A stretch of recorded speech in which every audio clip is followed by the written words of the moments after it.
Hello friends, कैसे हो?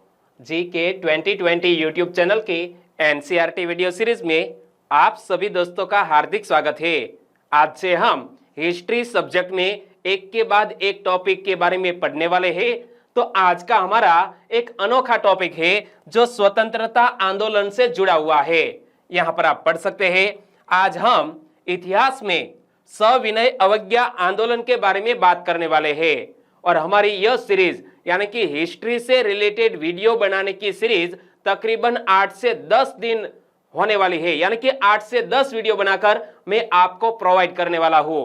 और आप सभी को पता है कि सविनय अवज्ञा आंदोलन में हमारे गांधी बापू ने जो दांडी मार्च की थी, इनसे रिलेटेड जो भी महत्वपूर्ण बातें हैं वो इस वीडियो में मैं आपको बताने वाला हूं। और हमारे भारत देश में तरह तरह के दोस्तों आंदोलन हुए और दांडी मार्च से प्रेरित होकर हमारे भारत देश के विभिन्न हिस्सों में भी इसी तरह नमक का कानून तोड़ा गया। तो इस वीडियो में सभी पहलुओं की बात करने वाले हैं। वीडियो में लास्ट तक बने रहिए। लास्ट में कमेंट सेक्शन में जरूर बताना कि आपको यह वीडियो कैसा लगा। ओके, और वीडियो अच्छा लगता है तो वीडियो को लाइक कर सकते हैं और आपके दोस्तों को इस वीडियो की लिंक शेयर भी कर सकते हैं। ओके, चलिए स्टार्ट करें। तो फरवरी 1930 में कांग्रेस कार्यकारिणी की दूसरी बैठक का आयोजन किया गया, जिसमें महात्मा गांधी के हाथों में आंदोलन प्रारंभ करने की बागडोर सौंपी गई। क्या? हमारे पूज्य बापू के हाथों में आंदोलन प्रारंभ करने की बागडोर सौंपी गई। यह कब की बात है? फरवरी 1930 की बात कर रहा हूं कि फरवरी 1930 में कांग्रेस कार्यकारिणी की दूसरी बैठक का आयोजन किया गया, जिसमें महात्मा गांधी के हाथों में आंदोलन प्रारंभ करने की बागडोर सौंपी गई। और यद्यपि गांधी जी ने आंदोलन को टालने का भरपूर प्रयास किया और इस दिशा में प्रयास करते हुए गांधी जी ने तत्कालीन वायसराय लॉर्ड इरविन के समकक्ष 11 मांगे रखी, जिसे 11 सूत्री मांग के नाम से भी जाना जाता है। क्या? यद्यपि हमारे पूज्य बापू ने आंदोलन को टालने का भरपूर प्रयास किया, इस दिशा में प्रयास करते हुए गांधी ने तत्कालीन वायसराय लॉर्ड इरविन के समक्ष 11 मांगे रखे, जिसे 11 सूत्री मांग के नाम से भी जाना जाता है। चलिए आंसर बताइए। सविनय अवज्ञा आंदोलन की बागडोर किसको सौंपी गई थी? सिंपल सी बात है, यह बागडोर किसको सौंपी गई थी? हमारे महात्मा गांधी जी को सौंपी गई थी। सही आंसर है ऑप्शन सी। सविनय अवज्ञा आंदोलन के समय भारत के वायसराय कौन थे? बहुत ही अच्छा क्वेश्चन है। हमारे भारत देश के गवर्नर जनरल और वायसराय से रिलेटेड वीडियो हमारे चैनल के प्लेलिस्ट में अवेलेबल है। आपकी जरूरत के लिहाज से आप देख सकते हो। ओके, और 1772 से लेकर 1947 तक हमारे भारत देश के गवर्नर जनरल या वायसराय कौन थे, उनसे रिलेटेड 2 या 3 वीडियो हमारी चैनल पर अवेलेबल है। तो चलिए बताइए, सविनय अवज्ञा आंदोलन के समय भारत के वायसराय कौन थे? तो मैंने आपको नाम बताया लॉर्ड इरविन का। तो हमारे सविनय अवज्ञा आंदोलन के समय भारत के वायसराय थे लॉर्ड इरविन। और इसमें पूर्ण शराबबंदी, जो दोस्तों वो 11 सूत्री कार्यक्रम था, 11 सूत्री कार्यक्रम, इसमें कौन से 11 पॉइंट शामिल थे? तो इसमें पूर्ण शराबबंदी, सेना व सिविल सेवकों के वेतन में कटौती, राजनीतिक कैदियों की रिहाई, लगान में 50% की कमी आदि मांगे रखी गई थी। और वायसराय द्वारा 11 सूत्री मांगे न माने जाने के कारण गांधी जी ने दूसरे अवज्ञा आंदोलन की शुरुआत कर दी। एक बार फिर से देखो कि यह 11 सूत्री मांगे, जिसमें पूर्ण शराबबंदी, सेना व सिविल सेवकों के वेतन में कटौती, राजनीतिक कैदियों की रिहाई, लगान में 50% की कमी आदि मांगे रखी गई थी। और वायसराय द्वारा यह 11 सूत्री मांगे न माने जाने के कारण गांधी जी ने दूसरे अवज्ञा आंदोलन की शुरुआत कर दी। और सविनय अवज्ञा आंदोलन की शुरुआत 12 मार्च 1930 को गांधी जी के दांडी मार्च के साथ हुई थी। दोस्तों, यह तारीख याद रख लेनी है कि हमारे पूज्य बापू ने दांडी मार्च की शुरुआत कहां से की थी, कब की थी? तो दांडी मार्च की शुरुआत कब की थी? 12 मार्च 1930 को।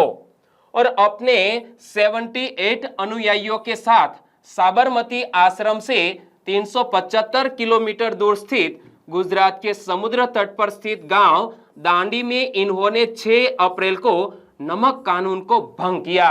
और हमारे पूज्य बापू ने हाथ में दोस्तों नमक लेकर क्या बोला था? नमक का कानून तोड़ दिया। और साथ साथ उन्होंने एक और भी सेंटेंस बोला था, आपको याद है तो नीचे कमेंट सेक्शन में जरूर बताना। एक बार फिर से देखो कि सविनय अवज्ञा आंदोलन की शुरुआत 12 मार्च 1930 को गांधी जी के दांडी मार्च के साथ हुई और विश्व की दोस्तों स्वतंत्रता आंदोलन से जुड़ी हुई 10 महान घटनाओं में से एक शामिल है हमारी यह दांडी मार्च। अपने 78 अनुयायियों के साथ साबरमती आश्रम से 375, दोस्तों हमारे गुजरात के जो सोर्सेस है इसमें कहीं पर 384 या 85 किलोमीटर का अंतर बताया गया है, तो 375 किलोमीटर दूर स्थित गुजरात के समुद्र तट पर स्थित गांव दांडी में इन्होंने 6 अप्रैल को नमक का कानून भंग कर दिया। चलिए आंसर बताइए। सविनय अवज्ञा आंदोलन की शुरुआत कब हुई थी? आज कौन सी तारीख है? आज तारीख है 24 मार्च, यानी कि हमारे पूज्य बापू ने मार्च मंथ के 12 मार्च को, कब? 12 मार्च 1930 को यह सविनय अवज्ञा आंदोलन की शुरुआत की थी। सही आंसर है ऑप्शन ए। और इसके पश्चात पूरे देश में नमक कानून तोड़ने से संबंधित सत्याग्रह शुरू हो गया।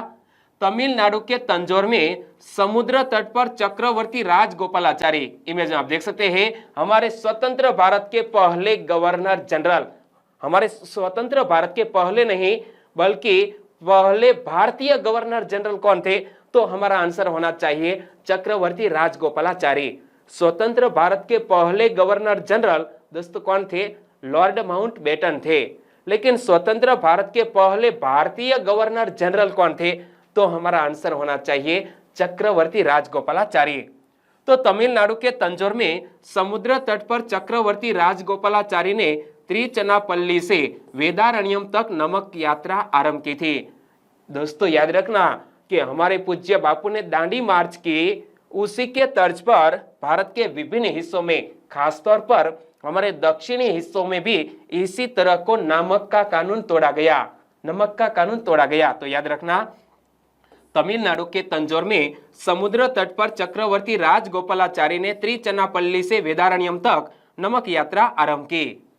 चलिए इस क्वेश्चन का आंसर बताइए कि तमिलनाडु के तंजौर में समुद्र तट पर किसने त्रिचिनापल्ली से वेदारण्यम तक नमक यात्रा आरंभ की? तो मैंने विथ इमेज आपको बता दिया, क्या नाम था? चक्रवर्ती राजगोपालाचारी। सही आंसर है ऑप्शन ए। Very nice. और मालाबार में वैकम सत्याग्रह के नायक के कलप्पन ने कालीकट से पेन्नार तक की नमक यात्रा की। किसने? के केलप्पन कहीं पर लिखा गया है, कहीं पर के केलप्पन या के कलप्पन लिखा गया है, जिसके दोस्तों याद में हमारे भारत देश के पोस्टल डिपार्टमेंट ने एक डाक टिकट भी जारी किया था। यहां पर लिखा है के केलप्पन। तो के केलप्पन को केरल राज्य का गांधी भी कहा जाता है। क्या? केरल राज्य का गांधी कहा जाता है के केलप्पन को। तो मालाबार में वैकम सत्याग्रह के नायक के केलप्पन ने कालीकट से पेन्नार तक की नमक यात्रा की थी और सत्याग्रहियों का एक दल असम के सिलहट से बंगाल के नौवाखाली समुद्र तट तक दोस्तों नमक बनाने पहुंचा था। क्या? सत्याग्रहियों का एक दल असम के सिलहट से बंगाल के नौवाखाली समुद्र तट तक नमक बनाने पहुंचा था। चलिए आंसर बताइए कि मालाबार में वैकम सत्याग्रह का नेतृत्व किसने किया था? वैकम कहो या वाइकोम कहो, तो वाइकोम सत्याग्रह दोस्तों किया था किसने? के केलप्पन ने। सही आंसर है ऑप्शन बी। नमक कानून भंग करने के आरोप में कांग्रेसी नेताओं को गिरफ्तार किया जाने लगा।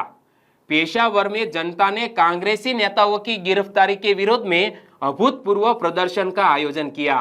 क्या? नमक का कानून भंग करने के आरोप में कांग्रेसी नेताओं को गिरफ्तार किया जाने लगा और पेशावर में जनता ने कांग्रेसी नेताओं की गिरफ्तारी के विरोध में अभूतपूर्व प्रदर्शन का आयोजन किया। तो हमारे पूज्य बापू ने दोस्तों नमक का कानून तो तोड़ दिया, लेकिन आगे वो धरासना जा रहे थे। कहां पर? धरासना जा रहे थे। तो बीच में हमारे पूज्य बापू को अंग्रेजों ने गिरफ्तार कर लिया। वह कौन सा गांव था मेरे प्यारे गुजरात वासियों को यह नाम अच्छी तरह याद है? नीचे कमेंट सेक्शन में जरूर बताना। और खान अब्दुल गफ्फार खां के नेतृत्व में गठित खुदाई खिदमतगार संगठन ने इस आंदोलन में महत्वपूर्ण भूमिका निभाई। गढ़वाल रेजिमेंट की टुकड़ियों ने पेशावर में निहत्थी भीड़ पर गोली चलाने से इनकार कर दिया।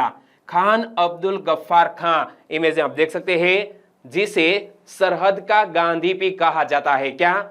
हमारे सरहद का गांधी भी कहा जाता है खान अब्दुल गफ्फार खां को।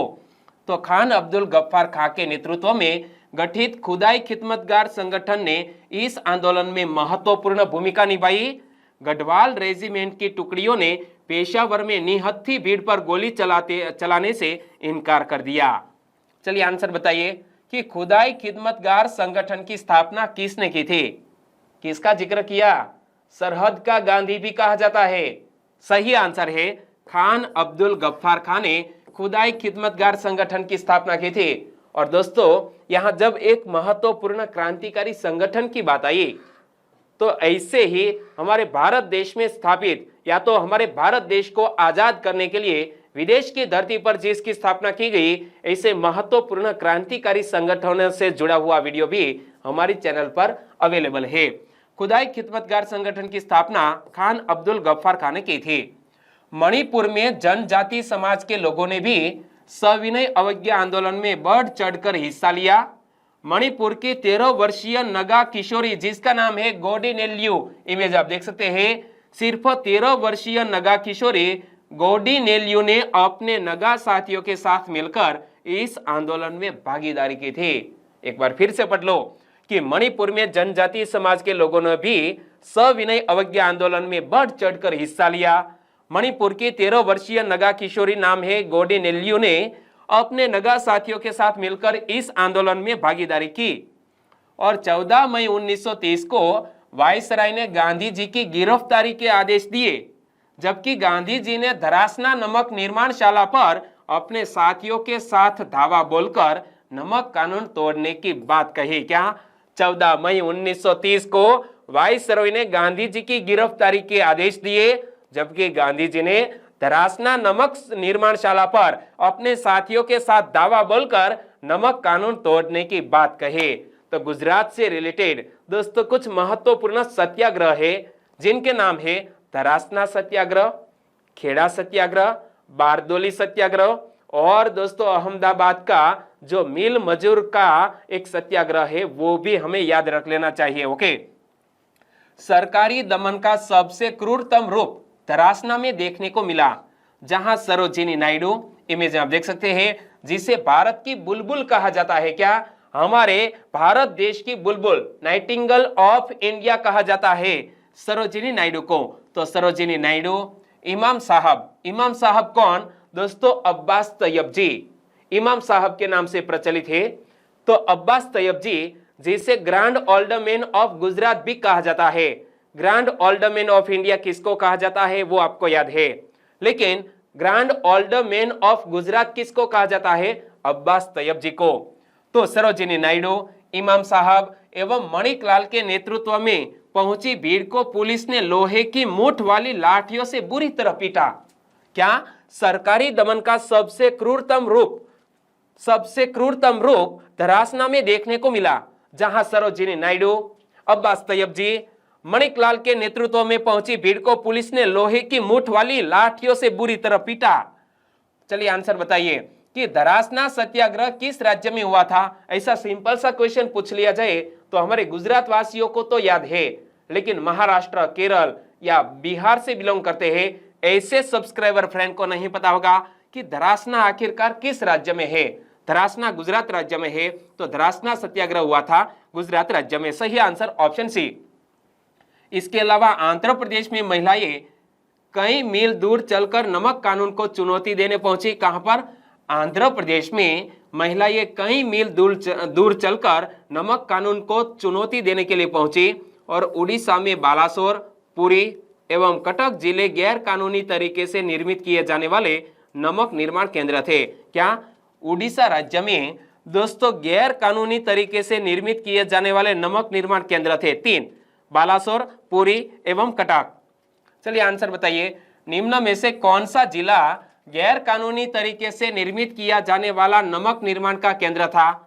दोस्तों उड़ीसा में बालासोर, पुरी और कटक यह तीनों जिलों ऐसे थे जहां गैर कानूनी तरीके से नमक निर्मित किया जा रहा था। सही आंसर है ऑप्शन डी। और सविनय अवज्ञा आंदोलन के दौरान विदेशी कपड़े एवं शराब के बहिष्कार में महिलाओं के अलावा छात्रों एवं नौजवानों की भी महत्वपूर्ण भूमिका रही। इस आंदोलन के दौरान कर अदा न करने से संबंधित आंदोलन पूर्वी भारत में चलाया गया, अर्थात इस क्षेत्र के लोगों ने चौकीदारी कर अदा करने से मना कर दिया। क्या? सविनय अवज्ञा आंदोलन के दौरान विदेशी कपड़े एवं शराब के बहिष्कार में महिलाओं के अलावा छात्रों एवं नौजवानों की भी महत्वपूर्ण भूमिका रही। और इस आंदोलन के दौरान कर अदा न करने से संबंधित आंदोलन पूर्वी भारत में चलाया गया, अर्थात इस क्षेत्र के लोगों ने चौकीदारी कर अदा करने से मना कर दिया। तो बिहार में चूंकि समुद्र तट नहीं था, इसीलिए यहां नमक सत्याग्रह की गुंजाइश नहीं थी। क्या? बिहार में समुद्र तट नहीं था। आप मैप में देख सकते हैं कि दोस्तों बिहार कहां पर है? बिहार ये रहा बिहार। तो यहां बिहार में समुद्री तट नहीं है, इसीलिए वहां पर दोस्तों नमक सत्याग्रह नहीं हो सका। तो बिहार में समुद्र तट नहीं था, इसीलिए यहां नमक सत्याग्रह की गुंजाइश नहीं थी। यही कारण रहा कि यहां चौकीदारी कर न अदा करने संबंधी आंदोलन चलाया गया। तो बंगाल में मानसून शुरू हो जाने के कारण नमक बनाने में परेशानी होने लगी, जिसकी वजह से यहां का आंदोलन नमक से हटकर चौकीदारी और यूनियन बॉर्डर विरोध आंदोलन में तब्दील हो गया। दोस्तों हम सबको पता है कि मानसून की सीजन में हम नमक नहीं पैदा कर सकते हैं, क्योंकि बारिश की वजह से वो नमक पिघल जाता है। तो बंगाल में मानसून शुरू हो जाने के कारण नमक बनाने में परेशानी होने लगी, जिसकी वजह से यहाँ का आंदोलन नमक से हटकर चौकीदारी और यूनियन बॉर्डर विरोध आंदोलन में तब्दील हो गया। गुजरात में खेड़ा जिले के बारदोली तहसील में, कहां पर? गुजरात के खेड़ा जिले के बारदोली तहसील में तथा भड़ोच जिले के जंबूसर में कर न अदा करने संबंधी आंदोलन चला और यहाँ के लोगों ने भूमि कर अदा करने से इनकार कर दिया। यहाँ जब खेड़ा का जिक्र किया गया है, बारदोली का जिक्र किया गया है, तो बारदोली सत्याग्रह, खेड़ा सत्याग्रह से जुड़े हुए हमारे भारत देश के दिग्गज नेता सरदार वल्लभ भाई पटेल को क्यों न याद करें, जिसके सम्मान में हमारे गुजरात में पूरे विश्व की सबसे ऊंची प्रतिमा लगाई गई है, स्टैच्यू ऑफ यूनिटी। वो भी गुजरात में स्थित है। किसकी प्रतिमा? हमारे सरदार वल्लभ भाई पटेल यानी कि लौह पुरुष की प्रतिमा, हमारे भारत देश के पहले डेप्यूटी पीएम की प्रतिमा। ओके, तो देखो गुजरात में खेड़ा जिले के बारदोली तहसील में तथा भड़ोच जिले के जंबूसर में कर न अदा करने संबंधी आंदोलन चला। यहाँ के लोगों ने भूमि कर अदा करने से इनकार कर दिया। तो महाराष्ट्र, कर्नाटक एवं मध्य भारत में वन नियमों के उल्लंघन संबंधी आंदोलन चला। सत्याग्रह और राज्य के बारे में सही जोड़ सुमिलित कीजिए। दोस्तों आपको गैस करना है कि एक तरफ सत्याग्रह के नाम है, दूसरी तरफ यहाँ राज्यों के नाम है। तो चलिए सही जोड़ सुमिलित करने में आप मेरी मदद कीजिए। बारदोली सत्याग्रह किसके साथ जोड़ो? गुजरात के साथ। Very nice. मोपला विद्रोह, मोपला विद्रोह हुआ था केरल राज्य में। नील आंदोलन कहां पर हुआ? नील आंदोलन हुआ है बंगाल में। और चंपारण सत्याग्रह, चंपारण किस राज्य में है? ओके, एक ही बचा है, बिहार का चंपारण सत्याग्रह। पूज्य बापू का यह पहला सत्याग्रह माना जाता है। तो सही जोड़ सुमिलित कर दी हमने। आगे बात करें, असम में कनिंघम सर्कुलर के विरोध में छात्रों ने आंदोलन चलाया। उत्तर प्रदेश में कर न देने तथा लगा न देने संबंधी आंदोलन चलाया गया। क्या? असम में कनिंघम सर्कुलर के विरोध में छात्रों ने आंदोलन चलाया और उत्तर प्रदेश में कर न देने तथा लगा न देने संबंधी आंदोलन चलाया। और इसमें कर नहीं देने का आग्रह जमींदारों से किया गया था, जबकि लगा न देने का आग्रह किसानों से किया गया था। क्या? इसमें कर नहीं देने का आग्रह जमींदारों से किया गया था, जबकि लगा न देने का आग्रह किसानों से किया गया था। चूंकि इस आंदोलन के दौरान अधिकांश जमींदार सरकार के प्रति वफादार रहे, इसीलिए वास्तविक रूप से यहाँ लगान विरोधी आंदोलन ही चलाया जा सका। तो सविनय अवज्ञा आंदोलन के दौरान लड़कों की वानर सेना, कहीं पर बुक में वानर सेना लिखा गया है, कहीं पर वानरी सेना लिखा है। तो यह सविनय अवज्ञा आंदोलन के दौरान लड़कों की वानर सेना तथा लड़कियों के लिए माजरी सेना का गठन किया गया था। जवाहरलाल नेहरू जब जेल से कुछ दिनों के लिए बाहर आए तो उन्होंने उत्तर प्रदेश कांग्रेस समिति को माल गुजारी विरोधी आंदोलन चलाने की बात कही और उत्तर प्रदेश का आगरा एवं रायबरेली माल गुजारी विरोधी आंदोलन के मुख्य केंद्र बने। एक बार फिर से देखो कि सविनय अवज्ञा आंदोलन के दौरान लड़कों की वानर सेना तथा लड़कियों के लिए माजरी सेना का गठन किया गया।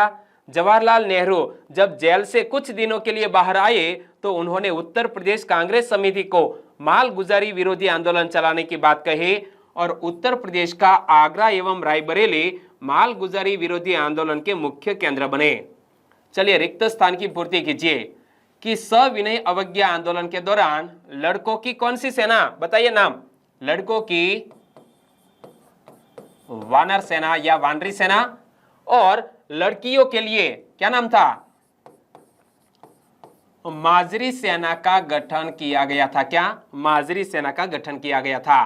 और आंदोलन में बढ़ते जनाधारों से घबराकर सरकार ने जून के अंत तक कांग्रेस कार्यकारिणी को गैर कानूनी घोषित कर दिया। क्या, आंदोलन में बढ़ते जनाधारों से घबराकर सरकार ने यानी कि अंग्रेजों ने जून के अंत तक कांग्रेस कार्यकारिणी को गैर कानूनी घोषित कर दिया। और इसी बीच साइमन आयोग की रिपोर्ट प्रकाशित हो गई और साइमन कमीशन से जुड़ा हुआ वीडियो मैंने दोस्तों 2 दिन पहले ही आपको बता दिया है। ओके, तो इसी बीच साइमन आयोग की रिपोर्ट प्रकाशित हो गई और इसमें भारत को डोमिनियन स्टेट के अधिकार दिए जाने की कोई चर्चा नहीं की गई थी और यह एक प्रकार से पीछे धकेलने वाला दस्तावेज था। क्या, यह साइमन आयोग की रिपोर्ट हमारे भारत देश को पीछे धकेलने वाला एक दस्तावेज था और इस रिपोर्ट ने भारत के राष्ट्रवादी नेताओं को क्रुद्ध कर दिया और मदन मोहन मालवीय एवं MS अणे जैसे नेताओं ने इसके विरोध में गिरफ्तारी दी।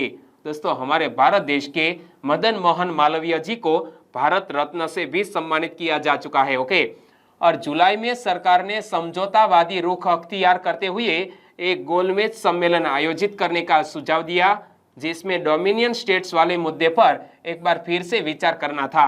और गोलमेज सम्मेलन दोस्तों कुल कितने आयोजित किए गए हैं, 3 आयोजित किए गए हैं। इनसे रिलेटेड हम एक अलग से वीडियो आपको प्रोवाइड करेंगे। केंद्रीय विधायिका के 40 सदस्यों द्वारा दिए गए सुझाव को स्वीकार करते हुए सरकार ने तेज बहादुर सप्रू एवं MR जयकर को कांग्रेस एवं सरकार के बीच शांति स्थापित करने हेतु नियुक्त किया। क्या, केंद्रीय विधायिका के 40 सदस्यों द्वारा दिए गए सुझाव को स्वीकार करते हुए अंग्रेज सरकार ने तेज बहादुर सप्रू एवं MR जयकर को कांग्रेस एवं सरकार के बीच शांति स्थापित करने हेतु नियुक्त किया। और इसके अतिरिक्त सरकार ने जवाहरलाल नेहरू एवं मोतीलाल नेहरू को गांधी जी से मिलाने के लिए यरौदा जेल में स्थानांतरित कर दिया ताकि सरकार के साथ समझौते की संभावना के संबंध में विचार विमर्श कर सके। इमेज आप देख सकते हैं। तो यहाँ दोस्तों सविनय अवज्ञा आंदोलन से जुड़े हुए इस वीडियो को हम खत्म करते हैं। वीडियो वाकई में आपको अच्छा लगा है, हेल्पफुल लगा है तो वीडियो को लाइक कर सकते हैं और आपके दोस्तों को इस वीडियो की लिंक फेसबुक, व्हाट्सएप या टेलीग्राम के जरिए शेयर करना मत भूलिएगा। कल मिलेंगे हिस्ट्री में एक नए टॉपिक के साथ, तब तक के लिए टेक केयर एंड जय हिंद।